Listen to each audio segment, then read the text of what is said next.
ഖലീലായ ഇബ്രാഹിം പ്രവാചകൻ അലൈഹിസ്സലാം പടച്ചോന്റെ ചങ്ങാതി എന്നാ പറയാ. ഇബ്രാഹിം നബിയെ കുറിച്ച് പടച്ചോന്റെ ചങ്ങാതി ആലോചിക്കണം. അടിമയും ഉടമയുമാണ് അല്ലേ? അടിമയും ഉടമയും തമ്മിൽ ചങ്ങാതിമാരാകുമോ? ആകുമോ? ആയ ചരിത്രമാണ് ആ പ്രവാചകന്റെ ചരിത്രം. ആ പ്രവാചകൻ പടച്ചവനോട് നടത്തുന്നൊരു പ്രാർത്ഥനയുണ്ട്, വല്ലാത്തൊരു പ്രാർത്ഥനയാണ്. ഇബ്രാഹിം നബിയുടെ പ്രാർത്ഥനകൾ വെറുതെ ഇങ്ങനെ എടുത്തിട്ട് ഒരു പേപ്പറിൽ എഴുതി വെച്ച് നോക്കൊണ്ടു. ഇബ്രാഹിം നബിയുടെ പ്രാർത്ഥനകൾ മാത്രം ഒരു പേപ്പറിൽ ഇങ്ങനെ എഴുതി നോക്കൊണ്ടു. നമുക്ക് ഇന്ന് ആവശ്യമുള്ളൊരു പ്രാർത്ഥന അതിലുണ്ടാവും. ഒരാശുപത്രിയിൽ തീരെ വയ്യാതെ കിടക്കുന്ന ഒരു അച്ഛൻ, തീരെ വയ്യ. അപ്പൊ അച്ഛനെ നോക്കിക്കൊണ്ട് അവിടെ ഒരു നഴ്സുണ്ട്. ആ നഴ്സ് പോയി. രാത്രിയായപ്പോ പുതിയ നഴ്സ് വന്ന്. ഈ പുതിയതായി വന്ന നഴ്സ്, ചാർജ് എടുത്ത നഴ്സിന് ഈ അച്ഛനെ കണ്ടപ്പോഴേ പേടിയായി. കാരണം അച്ഛന് തീരെ വയ്യ, മരണത്തിന്റെ ചില ലക്ഷണങ്ങളൊക്കെ കാണിക്കുന്നുണ്ട്. അപ്പൊ ഈ നഴ്സിനൊരു പേടി. നഴ്സ് ഇങ്ങനെ പതുക്കെ ചെന്നിട്ട് അച്ഛൻ്റെ ചെവിയിൽ ചോദിച്ചു, അച്ഛാ, അച്ഛന് തീരെ വയ്യ, അച്ഛൻ്റെ മോനോട് എന്തെങ്കിലും പറയാനുണ്ടോ? മോൻ പുറത്ത് നിൽക്കുന്നുണ്ട്, അവനെ ഇങ്ങോട്ട് അകത്തേക്ക് വിളിച്ചോട്ടെ എന്ന് ചോദിച്ചു. പക്ഷേ അച്ഛൻ അതിന് മറുപടി ഒന്നും പറഞ്ഞില്ല. അച്ഛൻ അതൊന്നും കേട്ടിട്ടുണ്ടാവില്ല. അതൊന്നും കേൾക്കാൻ കഴിയാത്തത്രയും ദൂരേക്ക് അച്ഛൻ പോയി തുടങ്ങിയിട്ടുണ്ട്. അതുകൊണ്ട് അച്ഛൻ്റെ മറുപടിക്ക് നിൽക്കാതെ നഴ്സ് ഓടിപ്പോയിട്ട് പുറത്ത് നിൽക്കുന്ന മോനെ വിളിച്ചു. വേഗം വരൂ എന്ന് പറഞ്ഞു. അയാൾ ഓടി വന്നു. അച്ഛൻ്റെ കൂടെ തന്നെ നിന്നോളൂ, അച്ഛന് വയ്യ, അച്ഛൻ എന്തെങ്കിലും പറയുന്നുണ്ടെങ്കിൽ ശ്രദ്ധിച്ചു കേട്ടോളൂ എന്നൊക്കെ പറഞ്ഞു. അപ്പൊ ഇവൻ അവിടെ ഇങ്ങനെ അച്ഛൻ്റെ അടുത്ത് തന്നെ നിന്ന് അച്ഛനെ ഇങ്ങനെ തൊട്ട് തലോടി ആശ്വസിപ്പിച്ച് അവിടെ ഇങ്ങനെ നിന്നു. ഒരു പെടച്ചിൽ, അച്ഛൻ മരിച്ചു. അപ്പോ ഡോക്ടർമാരും നഴ്സുമാരും എല്ലാവരും ഓടി വന്ന് ബാക്കിയുള്ള കാര്യങ്ങളൊക്കെ ഇങ്ങനെ കൂടി നിന്ന് ചെയ്യുന്നതിനിടയിൽ ഈ മകനില്ലേ, അയാളിങ്ങനെ പുറത്തേക്ക് ഇറങ്ങുക. സങ്കടത്തോടെ ഇങ്ങനെ പുറത്തേക്ക് ഇറങ്ങുമ്പോൾ നഴ്സിനോടൊരു ചോദ്യം ചോദിച്ചു. ആ ചോദ്യം കേട്ട് നഴ്സ് അമ്പരന്ന് പോയി. ഇതാരാണ്?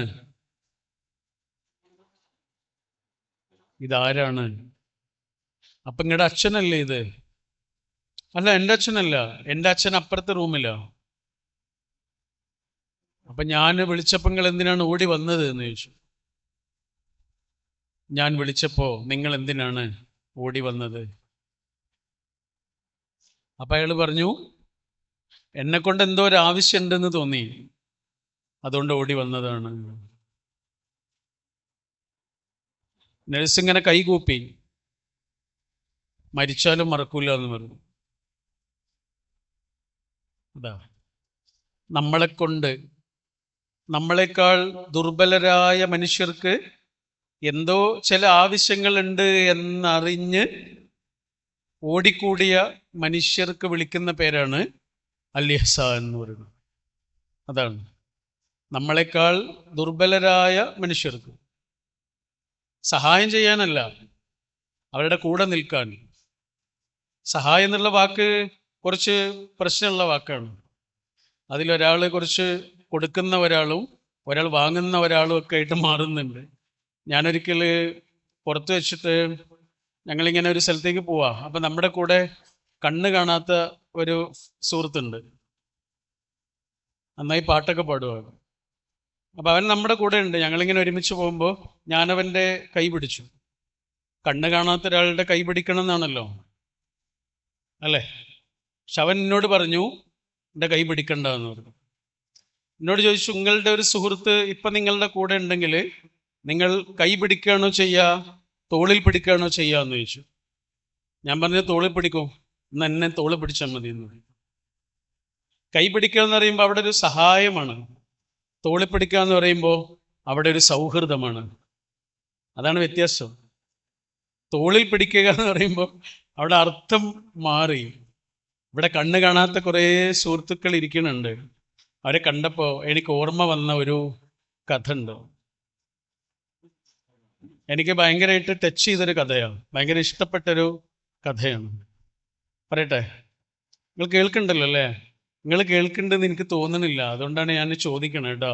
ഇവിടെ സൗണ്ട് എനിക്ക് ഇങ്ങോട്ട് മനസ്സിലാവണല്ലോ. സാറല്ല സാറല്ല, നിങ്ങൾക്ക് കേൾക്കണ്ടല്ലോ, ആ മതി, നോ പ്രോബ്ലം. അപ്പോൾ ജപ്പാനിൽ നിന്നുള്ള ഒരു കഥയാണ് കേട്ടോ. കഥയല്ല, ശരിക്ക് ഉണ്ടായ സംഭവമാണ്. അപ്പോൾ അവിടെ ഒരു കുട്ടിയുണ്ട്. അവന് ഒരു 2 വയസ്സൊക്കെ പ്രായമുള്ള സമയത്ത് ഒരു ആക്സിഡന്റ് പറ്റിയിട്ട് അവൻ്റെ പിന്നെ ഇടത് കൈ നഷ്ടപ്പെട്ടു, ഇടത് കൈ പോയി. പക്ഷെ ഇവനൊരു 9 വയസ്സൊക്കെ ആയത് മുതൽ ഇവൻ്റെ ആഗ്രഹം എന്താണെന്നറിയോ? ഇവന് ജുഡോ പഠിക്കണം എന്നാണ്. ജുഡോ എന്ന് പറഞ്ഞാൽ നമ്മളെ കരാട്ടെ പോലെയുള്ള ഒരു സംഭവമാണ് ജുഡോ. ഒരു കൈയുള്ള ആളെ എങ്ങനെയാണ് ജുഡോ പഠിക്കുക എന്ന് അവൻ്റെ പാരൻസ് ചോദിച്ചില്ല. അതാണ്, അവൻ്റെ അച്ഛനും അമ്മയും അത് ചോദിച്ചില്ല. ജുഡോ പഠിക്കണമെന്ന് അവൻ ആഗ്രഹം പറഞ്ഞപ്പോൾ ആ നാട്ടിൽ കിട്ടാവുന്ന ഏറ്റവും നല്ല ജുഡോ മാസ്റ്ററുടെ അടുത്ത് ഇവനെ കൊണ്ടുപോയി ചേർത്തു. അങ്ങനെ അവനത് പഠിക്കാൻ തുടങ്ങി.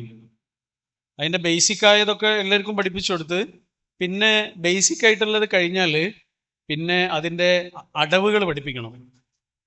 എതിരാളിയെ തോൽപ്പിക്കാനുള്ള അടവുകൾ പഠിപ്പിക്കണം. കുറേ അടവുകളുണ്ട്.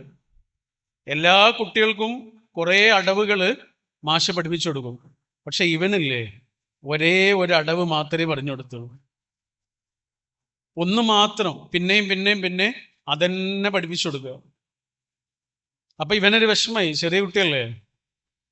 ഇവൻ അച്ഛനോടും അമ്മയോടും പറഞ്ഞു, അമ്മ, എനിക്ക് ഒരടവ് മാത്രമേ പഠിപ്പിച്ചു തരുന്നുള്ളൂ, ഒരു സൂത്രം മാത്രമേ പഠിപ്പിച്ചു തരുന്നുള്ളൂ, മറ്റേ കുട്ടികൾക്കൊക്കെ ഒരുപാട് സൂത്രങ്ങൾ പഠിപ്പിച്ചു കൊടുക്കുന്നുണ്ട് പറഞ്ഞു. പക്ഷേ മാസ്റ്ററോട് ചോദ്യങ്ങളൊന്നും ചോദിക്കാൻ പാടില്ല. അതുകൊണ്ട് അച്ഛനും അമ്മയും ഇവനെ ആശ്വസിപ്പിച്ച് സാരമില്ല എന്നൊക്കെ പറഞ്ഞു. പക്ഷെ ഇവൻ ചെറിയ കുട്ടിയല്ലേ. ഇവനൊരു ദിവസം മാഷോട് ചോദിച്ചു, മാഷ, എനിക്കെന്താ ഒന്ന് മാത്രം പഠിപ്പിക്കണേ എന്ന് ചോദിച്ചു. അപ്പൊ മാഷവനോട് പറഞ്ഞു, ഇത് മതി, നീ ഇതിലൊരു മാസ്റ്റർ ആവണം എന്ന് പറഞ്ഞു. ഇത് മതി, ഇത് നീ അടിപൊളിയായിട്ട് ചെയ്യണം എന്ന് പറഞ്ഞു. അപ്പൊ അവന് ആശ്വാസമായി. അവൻ അത് നല്ലോണം പഠിക്കാൻ തുടങ്ങി. അങ്ങനെ ആ നാടിൻ്റെ കുറച്ചപ്പുറത്തുള്ള നാട്ടിൽ ഒരു വലിയ ടൂർണമെന്റ് നടക്കുക ജുഡോയില്. അപ്പം മാസ്റ്ററുടെ കുറച്ച് കുട്ടികളെയും കൊണ്ട് മാഷ് പോവാ മത്സരത്തിന്.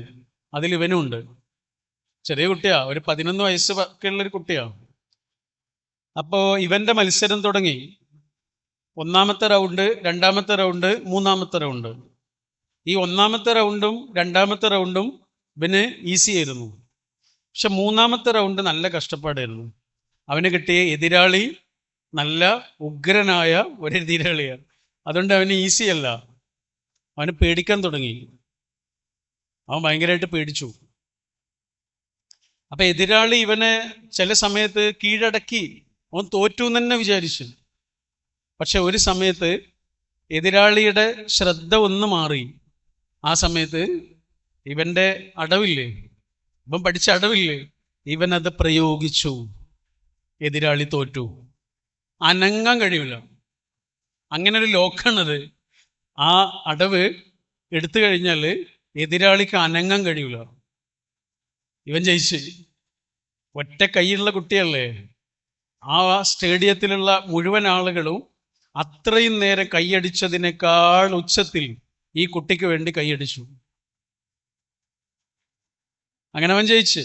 അപ്പൊ തിരിച്ചു പോരുക, ട്രോഫിയും കൊണ്ട് തിരിച്ചു പോരുക. അപ്പൊ ട്രോഫിയും കൊണ്ട് തിരിച്ചു വരുമ്പോ അച്ഛനുണ്ട്, അമ്മയുണ്ട്, മാസ്റ്റർ ഉണ്ട്. അപ്പൊ ഇവൻ മാസ്റ്ററോട് ചോദിക്കുക, മാസ്റ്റേ, എനിക്ക് ഒറ്റ അടവല്ലേ അറിയുള്ളൂ, പിന്നെ ഞാൻ എങ്ങനെയാണ് ജയിച്ചത് എന്ന് ചോദിച്ചു. അപ്പൊ മാഷ് പറഞ്ഞു, എടാ, നിനക്കറിയുന്ന ഒരടവില്ലേ, ആ അടവ് ജുഡോയിൽ ഭയങ്കര പ്രധാനപ്പെട്ട അടവാ. പക്ഷെ ഈ അടവ് നിന്റെ എതിരാളിക്കും അറിയാം. ഓനും പഠിച്ചിട്ടുണ്ടാവും. പക്ഷെ ഇതിലുള്ളൊരു പ്രശ്നം എന്താണെന്നറിയോ? നീ ആ അടവെടുത്ത് അവനെ പൂട്ടിയാൽ, അവനെ ലോക്ക് ചെയ്ത് കഴിഞ്ഞാൽ അവന് രക്ഷപ്പെടണമെങ്കിൽ ഒരൊറ്റ വഴിയേ ഉള്ളൂ. ഈ അടവിൽ നിന്ന് ഒരാൾക്ക് രക്ഷപ്പെടാൻ ഒരു വഴിയേ ഉള്ളൂ. അതെന്താണെന്നറിയോ? നിന്റെ ഇടത് കൈയിൽ പിടിക്കുക. അതിന് നിനക്കതില്ലല്ലോ, പിന്നെ എങ്ങനെ അവൻ രക്ഷപ്പെടും?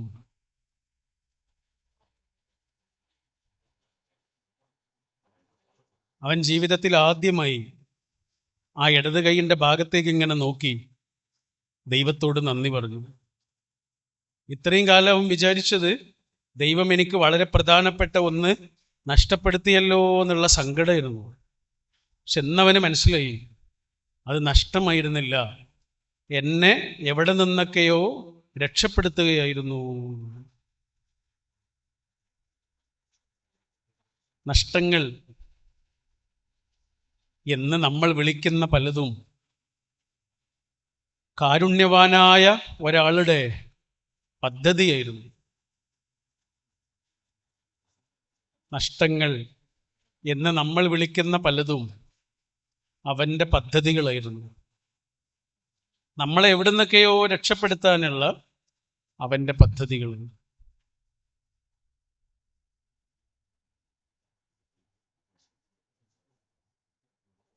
എല്ലാ മനുഷ്യരും എങ്ങനെയെങ്കിലുമൊക്കെ ജീവിക്കും.